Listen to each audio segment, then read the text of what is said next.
Standard 9th, Chapter 5 The Fundamental Unit of Life.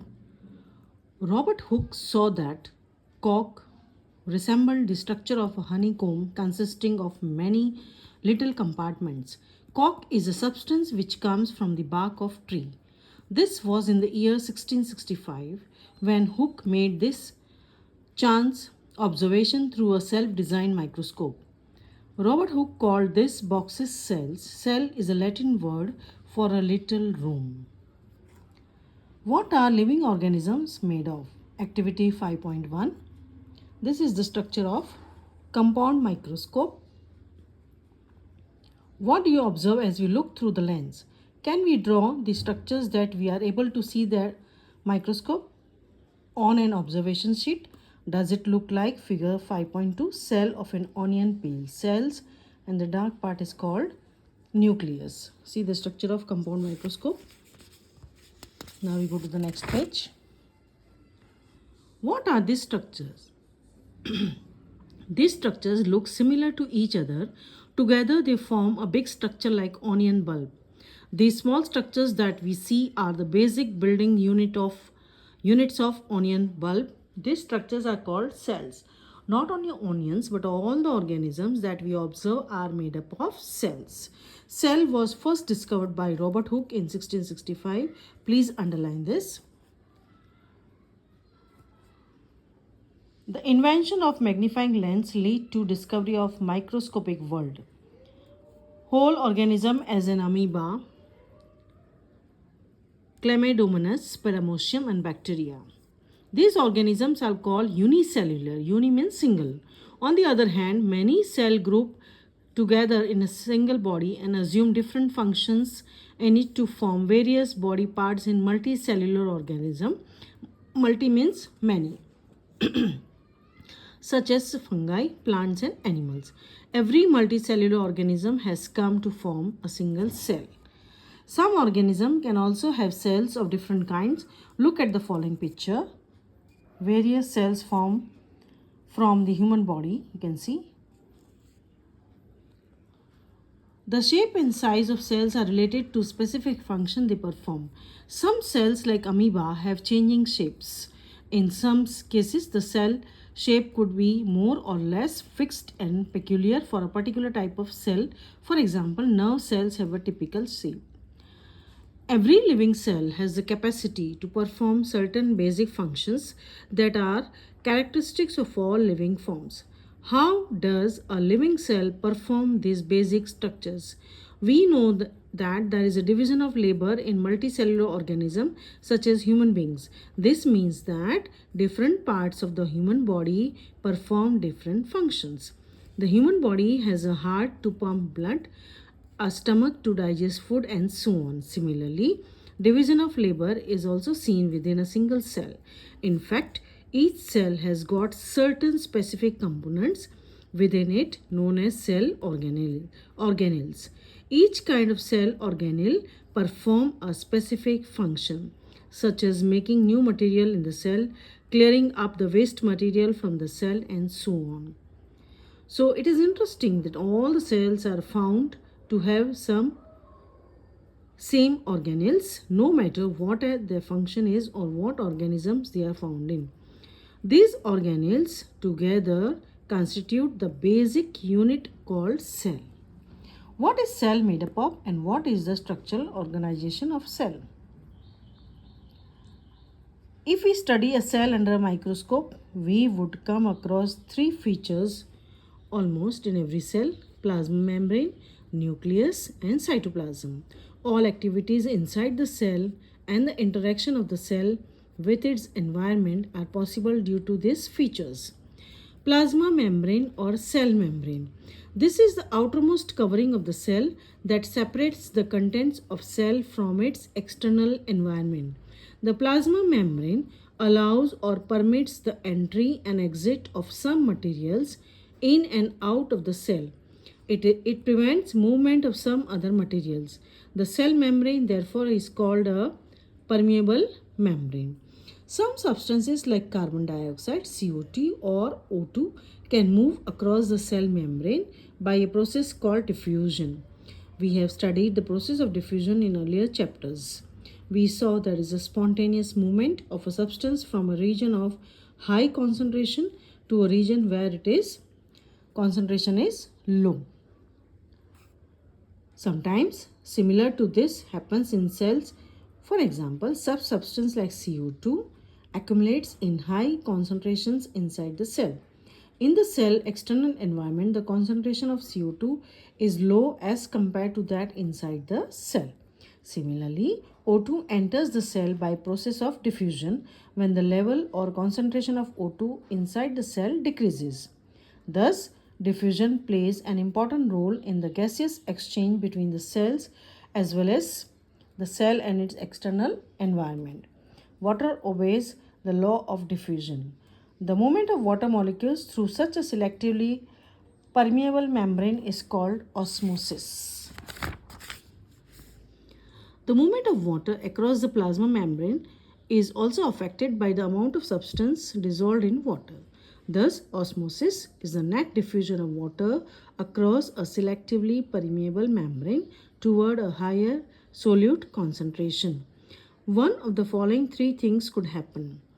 If the medium surrounding the cell has a higher water concentration than the cell, meaning that outside solution is very dilute, the cell will gain water by osmosis. Such a solution is known as hypertonic solution. Water molecules are free to pass across the cell membrane in both directions, but more water will come out into the cell than we leave. The net result is that water enters the cell is likely to swell up. If the medium has exactly the same water concentration as the cell, there will be no net movement of water across the cell membrane. Such a solution is called isotonic solution. Water crosses the cell membrane in both directions, but the amount going in it is same as amount going out. So there is no overall movement of water. The cell will stay the same size. If the medium has a lower concentration of water, meaning that it is very concentrated solution, the cell will lose water by osmosis. Such a solution is known as hypertonic solution. Again, water crosses the cell membrane in both directions, but this time more water leaves the cell than it enters, so cell will shrink.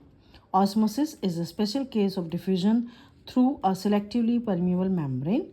So let us try this activity 5.3. Unicellular, also try 5.4. Freshwater organisms and most plant cells tends to gain water through osmosis. Absorption of water by plant roots is an example of osmosis. Diffusion is an important in exchange of gases and water in the life of cell. In addition to this, cell also obtains nutrition from its environment. Different molecules move in and out of the cell through a type of transport requiring use of energy. The plasma membrane is flexible and is made up of organic molecules called lipids and proteins. However, we can observe the structure of plasma membrane only through an electron microscope. Then we will study what is endocytosis. The flexibility of cell membrane also enables the cell to engulf in food and other material from its external environment. Such processes are called endocytosis. Amoeba acquires its food through this process. Now let us see what is a cell wall. Plant cell, in addition to plasma membrane, have another rigid outer covering called cell wall. The cell wall lies outside the plasma membrane. Cell wall is mainly composed of cellulose. Cellulose is a complex substance and provides structural strength to plants. When a living cell loses water through osmosis, there is shrinkage or contraction of the contents of the cell away from the cell wall. This phenomena is called plasmolysis. Okay, so you can study activity 5.6. Cell wall permits the cell of plants, fungi and bacteria to withstand very dilute external media without bursting. The cell swells, building up pressure against the cell wall. Such cells can withstand much greater changes in the surrounding medium than an animal cells. Now, what is a nucleus? We have observed the cells from an onion. So let us now observe cell from our own body. Okay.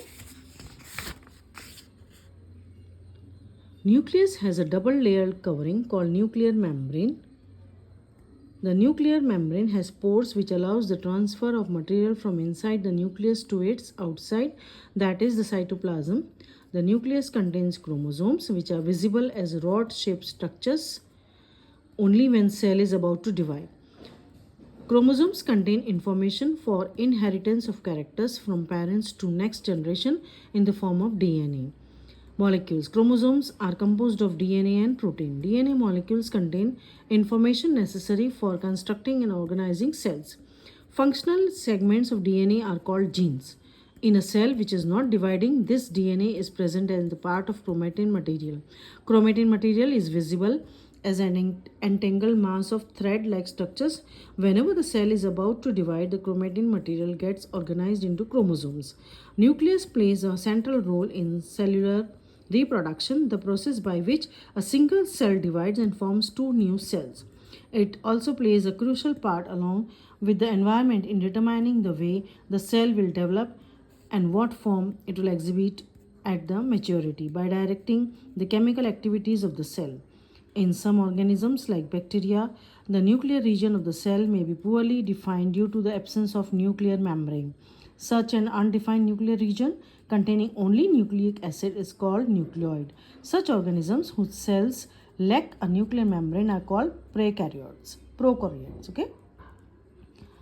Organisms with cells having a nuclear membrane is called eukaryotes. Prokaryotic cells also lack most of the other cytoplasmic organelles. You can see the structure of prokaryotic cell. Many of the functions of such organelles are also performed by poorly organized parts of the cytoplasm. The chlorophyll in photosynthesis, prokaryotic bacteria, is associated with membranous vesicles but not with plasticytes in eukaryotic cells. Now we come to cytoplasm. When we look at the temporary mounts, we'll see in the when we look at the temporary mounts of onion peel as well as human chick cell, we can see a large region of cell enclosed by a cell membrane. This region takes up little steam. It is called cytoplasm. Cytoplasm is a fluid contained inside the plasma membrane. It also contains many specialized cell organelles. Each of these organelles perform a specific function for the cell. Cell organelles are enclosed by membrane. In prokaryotes, beside the absence of a defined nuclear region, the membrane-bound cell organelles are also absent. On the other hand, the eukaryotic cells have nuclear membrane as well as membrane-enclosed organelles. The significance of membranes can be illustrated with the example of viruses. Viruses lack any membrane and hence do not show characteristics of life until they enter a living body and use its cell machinery to multiply. So you can see the table, prokaryotic and eukaryotic. Cell organelles. Every cell has a membrane around it to keep its own content separate from the external environment. Large and complex cells, including cells from multicellular organisms, need a lot of chemical activities to support their complicated structure and function.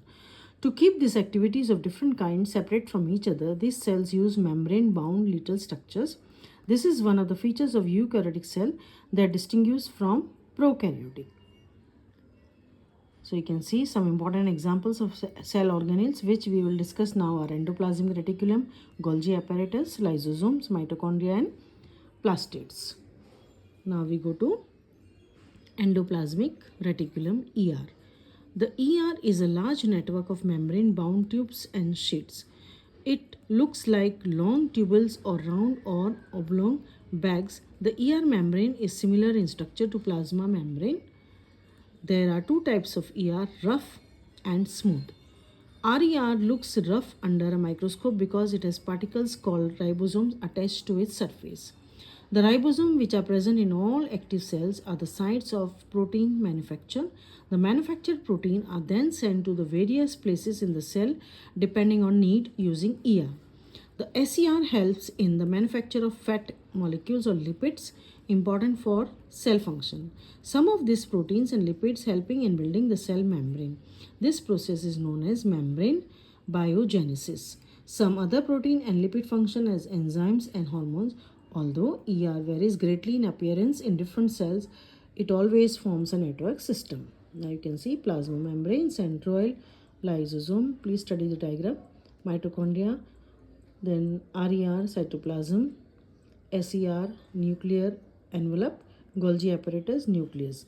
One function of ER is to serve as channels for the transport of materials underlying between various regions of the cytoplasm or between the cytoplasm of the nucleus. The ER also function as a cytoplasmic framework, providing a surface for some of the biological activities of the cell. In liver cells of the group of animals called vertebrates, SER plays a crucial role in detoxifying many poisons and drugs. You can see the structure of plant cell, chloroplast, nucleus. So you have to practice this. Golgi apparatus. The Golgi apparatus, first described by Camillo Golgi, consists of a system of membrane-bound vesicles, flattened sacs arranged approximately parallel to each other in stacks called cisterns. These membranes often have connections with the membrane of ER and therefore constitute another portion of complex cellular membrane. The material synthesized near ER is packed and dispatched to various targets inside and outside the cell through the Golgi apparatus. Its function include the storage, modification and packing of products in vesicles. In some cases, complex sugars may be made from simple sugars in Golgi apparatus. Then we come to lysosome. Lysosomes are membrane-bound sacs filled with digestive enzymes. These enzymes are made of RER. Lysosomes are kind of waste disposal system of the cell. This helps to keep the cell clean by digesting any foreign material as well as worn out cell organelles. Foreign materials entering the cell such as bacteria or food as well as old organelles end up in the lysosomes, which break complex substances into simpler substances. Lysosomes are able to do this because they contain powerful digestive enzyme capable of breaking down all the organic material. During the disturbance in cellular metabolism, for example, when the cell gets damaged, lysosomes may burst and the enzyme digests their own cell. Therefore, they are also known as suicide bags. Mitochondria. Mitochondria are also known as powerhouse of cell. Mitochondria have two membrane coverings. The outer membrane is porous while the inner membrane is deeply folded. This folds increases surface area of ATP, generating chemical reactions. The energy required for various chemical activities needed for life is released by mitochondria in the form of ATP. ATP is known as energy currency of cell. The body uses energy stored in ATP for making new chemical compounds and for mechanical work. Mitochondria are strange organelles in the sense that they have their own DNA and ribosomes. Therefore, mitochondria are able to make some of their own proteins. Next, we have plastids. Plastids are present only in plant cell. There are two types of plastids, chromoplast and leucoplast. Chromoplasts containing a pigment chlorophyll are known as chloroplast. Chloroplasts are important for photosynthesis. Chloroplasts also contain various yellow or orange pigments in addition to chlorophyll. Leucoplasts are primary organelles in which materials such as starch, oils, proteins, granules are stored. The internal organization of chloroplasts consists of numerous membrane layers embedded in a material called stroma. Then vacuoles. Vacuoles are storage sacs for solid and liquid. Vacuoles are small sized in animal cell, while plant cells have large vacuoles. The central vacuole of some plant cells may occupy 50 to 90% of cell volume. In plant cell, vacuoles are full of cell shape, sap, and provide turgidity and rigidity to the cell. In some unicellular organisms, specialized vacuoles also play important roles in expelling excess water and some waste from the cell. Each cell thus acquires its structures and ability to function because of the organization of its membrane organelles in the cell is the fundamental structure of unit of living organism. It is also the basic functional unit of life. Cell division. New cells are formed in organization in order to grow, to replace old, dead, injured cells and to form gametes required for reproduction. The process by which new cells are made is called cell division. There are two types of method of cell division, mitosis and meiosis. The process of cell division by which most of the cells divide for growth is called mitosis. In this process, each cell called mother cell, you can see the diagram of mitosis, divides to form two identical daughter cells. The daughter cells have the same number of chromosomes as mother cells.